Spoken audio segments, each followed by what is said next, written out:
O ex-assessor de assuntos internacionais do governo Bolsonaro, Felipe Martins, foi preso na manhã de hoje na casa dele, em Ponta Grossa, e levado a um presídio da cidade. 3 agentes da Polícia Federal cumpriram um mandado de prisão preventiva expedido pelo ministro Alexandre de Moraes, do STF.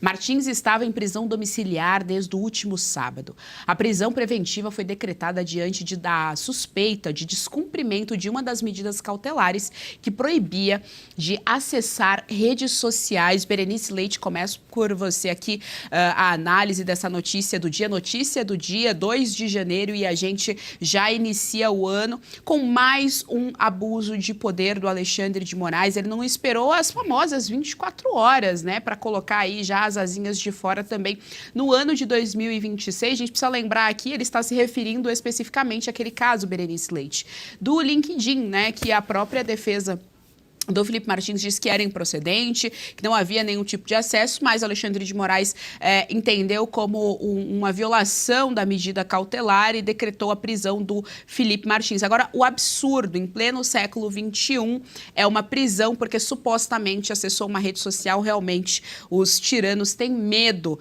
da verdadeira democracia brasileira. Pois é, Geise, já pegando por esse ponto aí do uso das redes sociais, agora há pouco a gente estava conversando, a doutora Kátia Magalhães, que é especialista, né, uma jurista respeitada em todo o país, e ela estava destacando justamente isso, né, essa medida cautelar de proibir essas pessoas que são alvo de perseguição política no país de não usar as redes sociais, só reitera e fica cada vez mais escancarado que se trata de perseguição política. Não cabe esse tipo de medida, né, proibir a pessoa de usar uma rede social. Inclusive, Felipe Martins também foi impedido de dar entrevistas, assim como o ex-presidente Jair Bolsonaro. O ex-assessor de assuntos internacionais, o Felipe Martins, ele, quando foi preso preventivamente, com base numa notícia daquele blogueiro lá, o Guilherme Amado, né, que não apurou direito, ou talvez até mal intencionado, isso acabou embasando a sua preventiva porque ele teria saído do país, o que foi mais do que comprovado, que ele sequer deixou aqui o Brasil na data lá de 30 de dezembro de 2022. No entanto, o ministro Alexandre de Moraes, ele se apega justamente a essas imposições arbitrárias dele, e fecha os olhos para todo e qualquer tipo de declaração, de justificativa que trouxe a defesa. Em relação ao uso do LinkedIn, por exemplo, os advogados de Felipe Martins deixaram muito claro que as únicas pessoas que têm acesso à conta, que inclusive está desativada já há alguns anos, são os advogados. Então, qual seria o interesse, né? Fica o questionamento de Felipe Martins fazer algum tipo de busca numa rede social que tem o intuito ali de fazer contatos de emprego, contatos profissionais. Ele que está, inclusive, condenado, né? Foi condenado a mais de 20 anos de prisão num processo arbitrário. Então, qual seria o interesse dele em usar uma rede social? No entanto, quando Moraes quer ali concluir algo do seu interesse, ele já havia ameaçado também levar o Martins para uma prisão preventiva se ele rompesse a tornozeleira eletrônica. Isso ficou ali no ar, né? Será que eles vão alegar que a tornozeleira parou de funcionar e aí vão acabar decretando essa prisão? Que a gente sabe que são equipamentos que são falhos. Então, não foi por esse caminho, mas foi pelo agora inventado, né? O ministro Moraes aplica essa medida cautelar e converte em prisão preventiva por um suposto uso de redes sociais, que está mais que na cara, né, Geise? Que isso aí certamente não aconteceu. Não há lógica, não há cabimento nesse tipo de medida que ele sabe que iria o prejudicar. Kátia, eu quero te ouvir a respeito, então, Felipe Martins, com essa prisão decretada por ordem do Alexandre de Moraes, mais uma medida aí tomada de maneira completamente arbitrária, tendo em vista que todo esse processo não encontra respaldo na esfera da realidade, sendo assim, obviamente, todos os desdobramentos a partir do processo da suposta trama golpista, evidentemente, não encontram legitimidade, pelo menos do ponto de vista do direito. Quero te ouvir a respeito, Kátia. Mas, Gisiane, é muito claro, há muito tempo, que Alexandre de Moraes tem uma obsessão, assim, doentia por Felipe Martins. Ele tem uma obsessão, quase uma tara, por querer prender Felipe Martins. Inventaram, né, essa história de uma viagem que nunca ocorreu, como a Berenice estava lembrando, em 2022, para ter uma desculpa para prendê-lo e para forçá-lo a delatar algo que não existia. Ele resistiu de forma corajosa e agora, por algo completamente absurdo, porque quem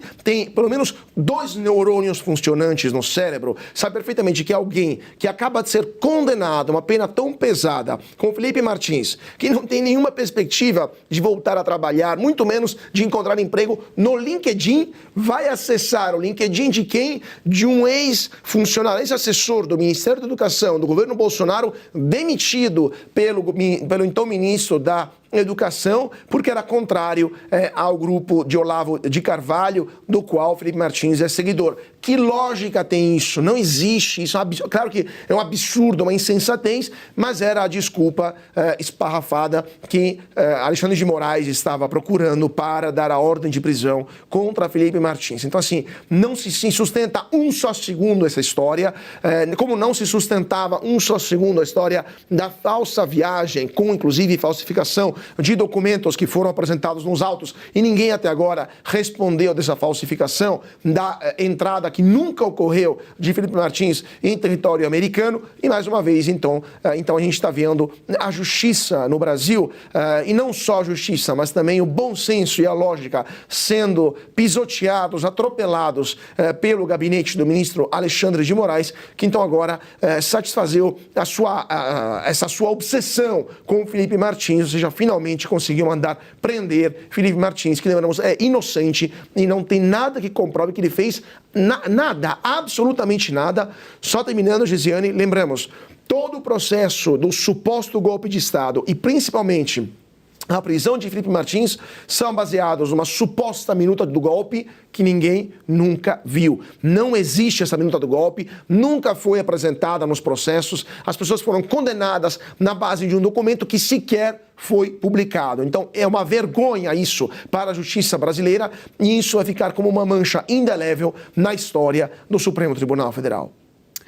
Berê, a pergunta ainda que fica em relação a esse caso Felipe Martins é se virá alguma resposta do Congresso. A gente sabe que estão em recesso agora, já estamos em 2026, depois do recesso começa toda aquela correria em relação às eleições. A gente sabe muitos candidatos querendo se reeleger, muitos políticos querendo se reeleger, outros tentando uma primeira eleição, mas fica ainda a pergunta da resposta do Congresso, da resposta da oposição, que no ano passado não teve um saldo tão positivo assim, tendo em vista que o PL da anistia foi trocado pelo PL da dosimetria e segue ainda em trâmites em relação a isso, tendo em vista todos os processos de impeachment do ministro Alexandre de Moraes que não foram para frente. A gente sabe que tem algumas mobilizações aí dentro do Congresso, mas está aí mais um abuso do poder, prisão do Felipe Martins, e onde está a resposta do Congresso brasileiro? Pois é, Geise, a resposta já deveria ter vindo no ano passado com o projeto da anistia. Só que a gente está falando de anistia no seu significado real, né, que seria o perdão e o esquecimento. Ainda partindo do princípio da anistia, a gente está falando de condenados num processo injusto, ilegal e imoral. Nem sequer deveriam estar sendo anistiados porque não deveriam ter sido condenados. Agora, a resposta do Congresso, quando a gente fala em Congresso, tem que lembrar que não é só a oposição, né? Infelizmente, temos o centro e temos ali a ala da esquerda que não age de forma democrática, que só quer a anistia quando se tratam ali dos seus companheiros, né, criminosos, inclusive considerados terroristas no passado e que hoje desfrutam, inclusive, de cargos políticos.